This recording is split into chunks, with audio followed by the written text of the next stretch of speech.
इस शुक्रवार जैकी चैन की फिल्म कराटे किड लेजेंड्स सिनेमाघरों में रिलीज हुई है। हम चूंकि 90s के जमाने से जैकी चैन के फैन रहे हैं तो फिल्म देखना लाजमी था, तो देख डाली है और आपको बताने आए हैं कि हमें ये फिल्म कैसी लगी। आइए मुख्तसर में जान लेते हैं।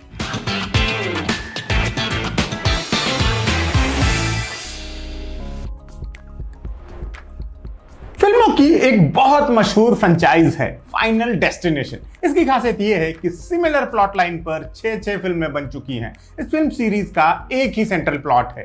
फिल्म की शुरुआत में ही किसी एक कैरेक्टर को आने वाली मौत का आभास होता है, फिर वो और उसके कुछ साथी मौत से बच निकलते हैं और फिर पूरी फिल्म भर मौत इन लोगों को ढूंढ ढूंढ कर मारती है। एक ही कहानी 6 फिल्में।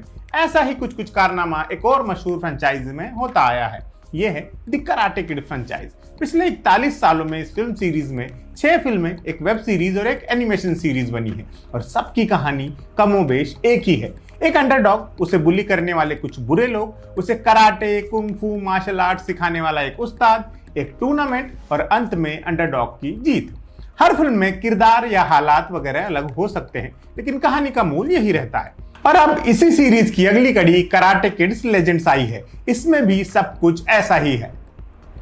ली फॉन्ग नाम का एक टीनेजर है जो बीजिंग से अपनी डॉक्टर माँ के साथ न्यूयॉर्क शिफ्ट हुआ है। माँ ने बेटे से वादा लिया है कि वो लड़ाई छड़ाई टाइप काम नहीं करेगा और अमेरिका में अच्छा बच्चा बनकर पढ़ाई पर फोकस करेगा। इस वादे के पीछे पास्ट की एक दर्दनाक घटना है। बहरहाल शहर में आते ही ली की दोस्ती मिया से होती है। मिया के पिता एक्स बॉक्सर हैं और आजकल एक पिज्जा पार्लर चलाते हैं। उन्होंने किसी लोन माफिया से कर्जा उठा रखा है और उसे चुकाने के लिए उन्हें ढेर सारा पैसा चाहिए। उधर मिया के एक्स बॉयफ्रेंड कॉनर को ली का मिया से मिलना जुलना रास नहीं आता। वो ली का दुश्मन बन जाता है। हालात तेजी से बदलते हैं और ली का माँ को दिया वादा निभाना मुश्किल होने लगता है। आगे ली क्या करता है, अपनी बुलिंग से निपटने और मिया के पिता की मदद करने के लिए वो कौन से कदम उठाता है और इस काम में उसकी मदद कौन कौन करते हैं, ये सब जानने के लिए आपको फिल्म देखनी पड़ेगी।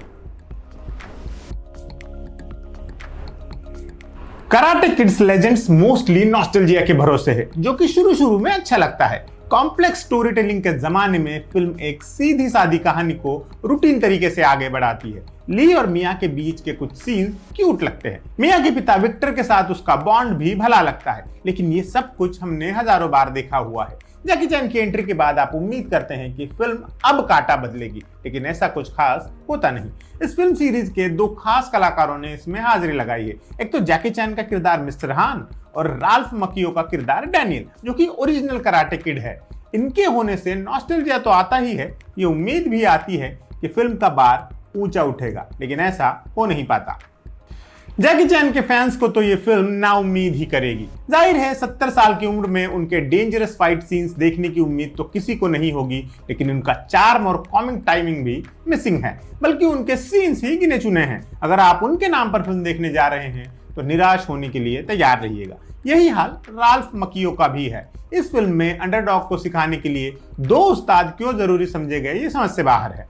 इस वजह से हुआ यह है कि किसी को भी उसके कद के मुताबिक स्पेस नहीं मिल पाया है। ऐसा नहीं है कि यह फिल्म बहुत खराब फिल्म है। आइसोलेशन में देखी जाए तो यह ठीक ठाक फिल्म है। जेन ज़ी बिरादरी के लोग जो पहली बार इस सेटअप से परिचित हो रहे हैं, उनकी निगाह से देखो तो यह फिल्म पसंद भी आ सकती है। कमजोर की ताकतवरों के खिलाफ लड़ाई हमारी कहानियों का मूल इंग्रेडिएंट बरसों से रहा है। लीड पेयर की एक्टिंग भी अच्छी है। ली फॉन्ग के रोल में बेन वॉन्ग ने अच्छा काम किया है, उनकी मेहनत दिखती है। मिया के रोल में सैडी स्टैनली भी प्यारी लगी है। उनके पिता विक्टर के रोल में जोशुआ जैक्सन ने भी अच्छा काम किया है। कुल मिलाकर परफॉर्मेंस लेवल पर सब ने बढ़िया काम किया है। बस फिल्म से वो जोश, वो एनर्जी मिसिंग है जो इस फ्रेंचाइज की अब तक की तमाम फिल्मों और सीरीज की यूएसपी रही है। ऐसा लगता है जैसे फिल्म की लेगेसी बुनाने के चक्कर में जबरन और जल्दबाजी में फिल्म बना दी गई हो।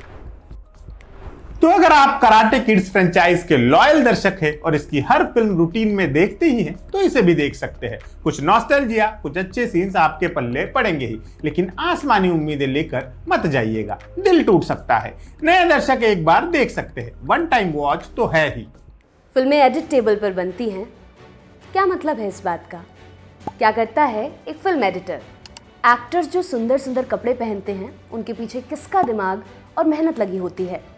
म्यूजिक कंपोजर तो समझ में आता है, लेकिन ये साउंड डिजाइनर क्या करता है? एक आर्ट डायरेक्टर का फिल्म के बनने में क्या रोल होता है? आर्टिस्ट लोग ये जो पुलिस, डॉक्टर, वकील वगैरह की वर्दियां पहनते हैं वो आती कहाँ से हैं? एक असिस्टेंट डायरेक्टर फिल्म के सेट पर क्या क्या और कैसे करता है? कौन तय करता है इस वाली फिल्म में ये वाला रोल इस एक्टर से करवाना है? एक्ट्रेस का मेकअप और हेयर देखने वाले आर्टिस्ट को किन समस्याओं से जूझना पड़ता है? हीरो की जगह अपनी जान जोखिम में डालने वाले स्टंट डबल्स कितने खतरे में जीते हैं? क्या आप भी उन लोगों के बारे में जानना चाहते हैं जो अक्सर पर्दे के पीछे रहते हैं लेकिन जिनके बिना फिल्में बन ही नहीं सकती? सिनेमा मेकिंग के अलग अलग डिपार्टमेंट्स को डेडिकेटेड हमारी सीरीज सिनेमा वाले में हम आपको इन्हीं लोगों से रूबरू करवाएंगे। ज़रूर देखिए सिनेमा वाले, ओनली ऑन एम बोले तो।